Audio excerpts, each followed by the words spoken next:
Well, hello there and welcome back. Today it's a time to review one of the most anticipated horror films of the year, namely Halloween Kills. And if you want to know how I get to watch these movies early, jump down into the description of the video where I have specified in detail of how I got to watch all Halloween Kills and a lot of other movies in advance. So let's move on to the review. Here is my review for Halloween Kills.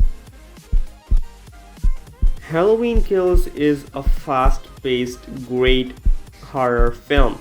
It's a great slasher. It has a lot of new, unique ideas that that are different from the other Halloween movies, and that's where the movie succeeds the most. Its hyper-violent new ideas are just amazing.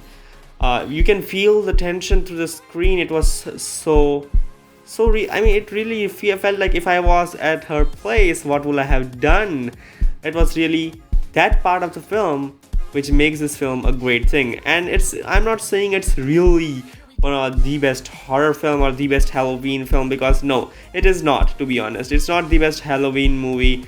I'm not saying it was disappointing by any means, because see, first of all, the 2018 Halloween movie was a great film, like really great. For me, it's still my favorite Halloween film. And Halloween Kills, I never expected it to be that good as 2018's Halloween. So, that's the first thing to consider over here. It's my opinion that I never considered it to be as good as the 2018's Halloween. So, I kept my expectations a bit lower so that I don't get disappointed. And I did not get disappointed. That doesn't mean it's better than the 2018's Halloween. No, there's no factor of disappointment over here though. It's so great. The only thing that I find wrong in this film was the pacing during the second act. The first act was great, the third act was amazing, but the second act is where it loses its pace. It moves fast. It moves fast throughout the first and third act. It's really great. But the second act, where it needed to move more faster, should have had more pace during the second act, is where the film lags and picks.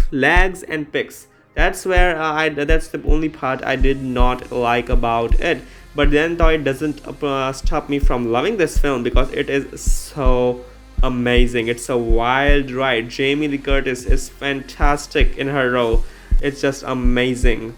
James Jude Courtney, who plays the role of Michael Myers, is as good. And Michael Myers, geez, he's deadlier than ever. I mean, some of the scares in this film that he provides, the violence he does in this film is just so deadly. I was like scared. Oh my god. My reactions, if you had seen my reactions, I was laughing and I was scared at the same time. It's such a horrifying character, and the way his character is developed is just phenomenal. He's one of the best horror movie villains of all time.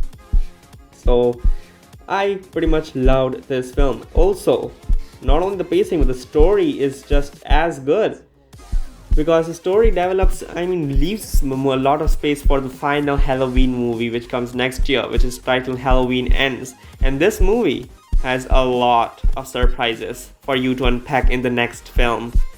It's really gonna be amazing. It really elevates a Halloween experience for you. You need to watch this movie during October. It releases on October 16. If you watch it on Halloween, this will be like a really great fit for that day. That's why it's released during October. And the writing, in fact, I was surprised. The writing was well enough. The way the plot was executed was great, except for the pacing in the second act, as I told you. So it's great overall. The score just elevates the horror of this film. It's perfect. It gets silent when it needs to, and then it picks up as fast as it can when it has to. So I really liked it. Director David Gordon Green nails it with his direction in this film, delivering some of the best moments in the Halloween franchise. Like really, his direction in this film is so great. I might say this, that his direction is best out of all the films he's directed so far. Just a problem in the pacing doesn't count for his direction to be bad. So I absolutely like this film, and 7.3 out of 10 is my score. Just if the second act was better than what it was, I would have given it a bit higher. So that was my review for Halloween Kills. Share your own thoughts in the comment section down below. Like, share, and subscribe Film Villa, and especially subscribe because a lot of early reviews are coming soon.